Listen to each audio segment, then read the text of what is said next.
રોટલા ઘડતી હોતરમાં અન્નપૂર્ણા હોય, છોકરા ભણાવતી હોતરમાં સરસ્વતી હોય, અને કોક દાડો મહાકાળીએ બનતી છે. એનું જે ઉતારમ નોમ નથી, પણ તમે પોતું મારેલા ભાદરા હાડો ખબર પડે. નર નારીનું એક મતું ત્યાં સરગાપુરમાં થાય હતું. એટલે ખૂબ હળીમળીને રહેજો. નર નારીનું એક મતું રાખવાનું. અને લગ્ન જીવન છે ને વાયરના તાર જેવું છે.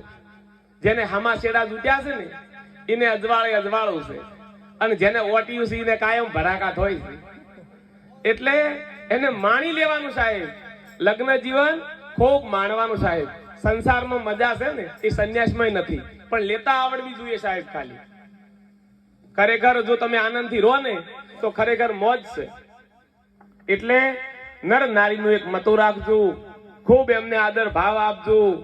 અને ખરેખર અમુક જગ્યાએ તો દેવી કઈને બોલાવે છે. તમે દેવી ના તો કોઈ નહીં, પણ ઈયન ખાઈ તમે કઈને બોલાવજો. ઈયન કોઈ દાડો ટોંકારો મત આવજો. અને બેનો તમે એ પથરામ પોતું મારવાથી કોઈ મળવાનું નહીં. કોક દાડો નાતા હોય ને તો વહામ હાથ ફેરવજો. એ જ છે. જાપ તાપ તીરથ વરત કોઈ કરવાનું નહીં. તમે કડવા ચોથ નહીં કરો તો કોઈ ફરક નહીં પડે. આવું એમ કડવું કોઈ દાડો બોલજો મત. અને હું તો ઘણી વાર કહું છું કે તમારા પતિ નોકરીથી આવે, ખેતરમાંથી આવે, ખાલી એક સ્માઇલની જરૂર છે એમને. આખા દાડાનો થાક ઉતરી જાય. પણ અમુક બહેરે તો ભૂંઠીએ ભરાઈને બેઠા હોય પહેલથી કે ચાર ઘેર આવે. ખરેખર મોજ કરવાની છે. આ મનખા દેહ મળ્યો છે તો સાહેબ મોજથી રહેવાનું. સંસાર જેવી મજા ચોય નથી. હા, એ થોડું રહેવાનું. પણ હવે તો ખરેખર ખૂબ ફરક પડ્યો છે. આ સાધુ સંતોની કૃપાથી આ 18 આલમમાં વ્યસનનો દૂર થોડો ઘટ્યો છે. અને ખરેખર નર નારીનું એક મતું ખૂબ હળીમળીને રહેજો. કોઈના મનમાં એવું હોય ને કે રૂપિયાવાળા હોનાની કડી પીતા છે તો એ તમારો વહેમ છે સાહેબ.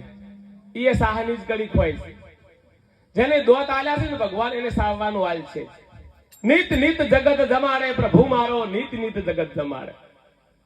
એટલે ખરેખર હું તો ઘણી વાર ભક્તને કહું છું કે તમે આમ તો કહો છો તન મન ધન સમર્પિત કર્યું છે, અને જેઠા ખોદવાનું મેળતા નહીં. રાતના વાણી બોલતા હોય, મોરા ગયા બતાયા મરમ ગયા, ઉતર ગયા સબ ઝેર, અને દાડે થોડું ટૂંકારે બોલાવો તો તમે સણકો ભરાશો. તો આમ તો તમે કહો છો ઝેર ઉતરી ગયું છે, કેમ પાછું આવેલું દાડે ના આવવું જોઈએ.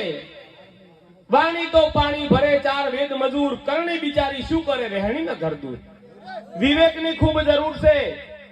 તમે તમારા ઉપર જગતની નજર છે, કેમેરા ફિટ કરીને બેઠું છે. જગતને આ ધોળો પડદો નહીં દેખાતો.